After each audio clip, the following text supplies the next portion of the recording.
بسم اللہ الرحمن الرحیم۔ السلام علیکم۔ آج ہم بات کریں گے ایریز اور کیپریکون کا ریلیشن شپ آپس میں کیسا ثابت ہوتا ہے۔ یہ دونوں بروج جب ایک دوسرے کے ساتھ رشتے میں بنتے ہیں تو ان کا تعلق کتنا دیر پا اور کیسا ہوتا ہے۔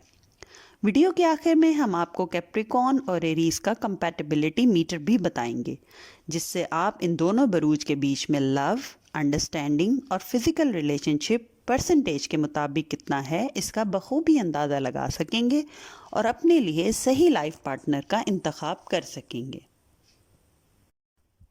آئیے پہلے ہم الگ الگ ان دونوں بروج کی کوالٹیز پر نظر ڈالتے ہیں۔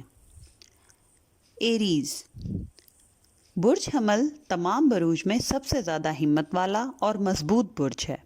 چونکہ یہ تمام برج میں سب سے پہلے نمبر پر آنے والا برج ہے، اس لیے اس کی بہت ساری خصوصیات میں سب سے زیادہ نمایاں اس کا جوش و جذبہ، ہمت، مستقل مزاجی اور سب سے ہٹ کے کام کرنے والی خاصیت ہے۔ ایریز پیدائشی لیڈر ہوتے ہیں۔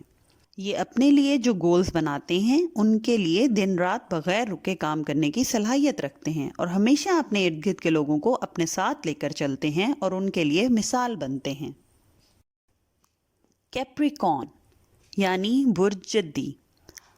برج جدی کے حامل لوگوں کی سب سے بڑی خصوصیت ان کی مضبوط قوت ارادی، ڈٹرمنیشن اور زندگی کے سب معاملات کو سنجیدگی سے لینا ہے۔ یہ ہر چیز کو اس کے معیار کے مطابق جانچتے ہیں اور جذبات اور خیالات کو ایک سائڈ پر رکھ کر زندگی کے ہر مسئلے کو لاجک اور حقیقت پسندی سے حل کرتے ہیں۔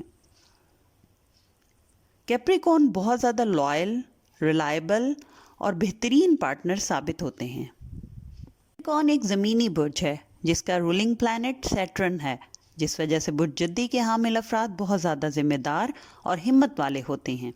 یہ لوگ اکثر اتنے محتاط ہو کر زندگی گزارتے ہیں کہ ان کے لیے کسی انجان انسان سے تعلق بنانا آسان نہیں ہوتا اور یہ زیادہ وقت اس کو پرکھنے اور جانچنے میں ہی گزار دیتے ہیں۔ ایریز اور کیپریکون ایک دوسرے سے بالکل مختلف خیالات اور عادات کے مالک ہوتے ہیں۔ کیپریکون ایک زمینی برج ہے جبکہ ایریز کی علامت آگ ہے۔ یہ دونوں زندگی کو بالکل مختلف انداز سے دیکھتے ہیں۔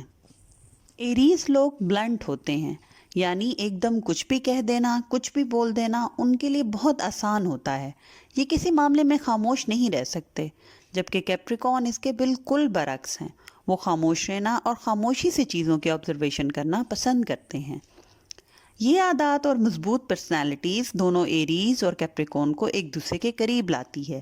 بے شک دونوں کے خیالات زندگی کو لے کر بالکل مختلف ہوتے ہیں، لیکن دونوں بہت ہی کارآمد برج ثابت ہوتے ہیں۔ یہ دونوں برج ایک دوسرے پر بہت بھروسہ کرتے ہیں اور اگر ایک رشتے میں بن جائیں تو ایک دوسرے کے ساتھ بہت لائل رہتے ہیں۔ یہ دونوں اپنے راز اپنے پارٹنر سے چھپانے کی بجائے آسانی سے ایک دوسرے کو بتا دیتے ہیں۔ کیپریکون اور ایریز ایک دوسرے کے کیریئر کو بہت سنجیدگی سے لیتے ہیں اور ایک دوسرے کی حوصلہ افزائی کرتے رہتے ہیں۔ ان دونوں کا تعلق آر یا پار قسم کا ہوتا ہے، مطلب یا تو یہ دونوں ایک دوسرے کے بہترین دوست ہوتے ہیں یا یہ دونوں ایک دوسرے کی کسی بات سے بھی متفق نہیں ہوتے۔ اگر یہ ایک دوسرے کے ساتھ کھڑے ہو جائیں تو کوئی تیسرا ان کو ہلا نہیں سکتا۔ اگر یہ آپس میں کسی مسئلے پر بحث نہ کریں تو ان کی زندگی اچھی گزر سکتی ہے۔ ان دونوں کے رشتے میں اکثر مس انڈرسٹینڈنگز پیدا ہو جاتی ہیں۔ یہ زندگی کے ہر معاملے میں ایک دوسرے سے مختلف ہیں۔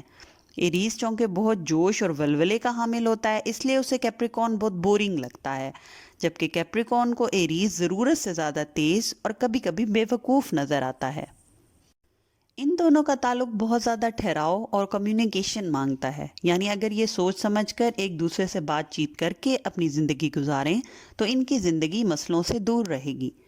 مشکل ہے مگر ناممکن نہیں۔ ان کا تعلق ایک قسم کا کمپٹیشن ہوتا ہے جس میں ایک فرد دوسرے فرد سے آگے ہونے کی کوشش میں لگا رہتا ہے۔ اگر دیکھا جائے تو یہ دونوں بروج دوست تو بہت اچھے ثابت ہو سکتے ہیں، مگر ازدواجی تعلق میں بہت سی مشکلات کا ان کو سامنا کرنا پڑتا ہے۔ آئیے اب ہم ایریز اور کیپریکون کا کمپیٹیبلٹی میٹر دیکھتے ہیں۔ اس میٹر کے مطابق یہ ریلیشن شپ زیادہ دیر پا ثابت نہیں ہوتا۔ ان میں کمیونیکیشن کی شدید کمی ہوتی ہے، جس وجہ سے بہت سارے مسئلے حل ہونے کی بجائے بحث کی صورت اختیار کر لیتے ہیں۔ فزیکل ریلیشن شپ میں یہ دونوں برج بہت سرد مہر یعنی جذبات سے عاری دکھائی دیتے ہیں، اپنے رشتے کو انجوائے نہیں کرتے، دونوں کی خواہش ہوتی ہے کہ دوسرا پارٹنر پہل کرے، اور اکثر اتنے ایموشن لیس ہو جاتے ہیں کہ فزیکل ریلیشن شپ میں جلدی بور ہو جاتے ہیں۔ ان سب باتوں کو مد نظر رکھتے ہوئے ایریز اور کیپریکون کے بیچ کمپیٹیبلٹی 15% ہے، یعنی بہت کم ہے۔ لہٰذا ہم اس نتیجے پہ پہنچے ہیں کہ اگر یہ دو سٹارز ایک دوسرے کے ساتھ رہنا چاہتے ہیں تو دونوں کو اپنے پارٹنر کو ایز اے پارٹنر کی طرح ہی ایکسیپٹ کرنا ہوگا۔ بحث میں پڑنے کے بجائے اپنی لائف کے کچھ رولز بنانے ہوں گے جس کے مطابق دونوں اپنی زندگی گزاریں گے تو ایک دوسرے کو سمجھ بھی پائیں گے، اور اسی طریقے سے یہ رشتہ دیرپا اور لانگ ٹرم ثابت ہوگا۔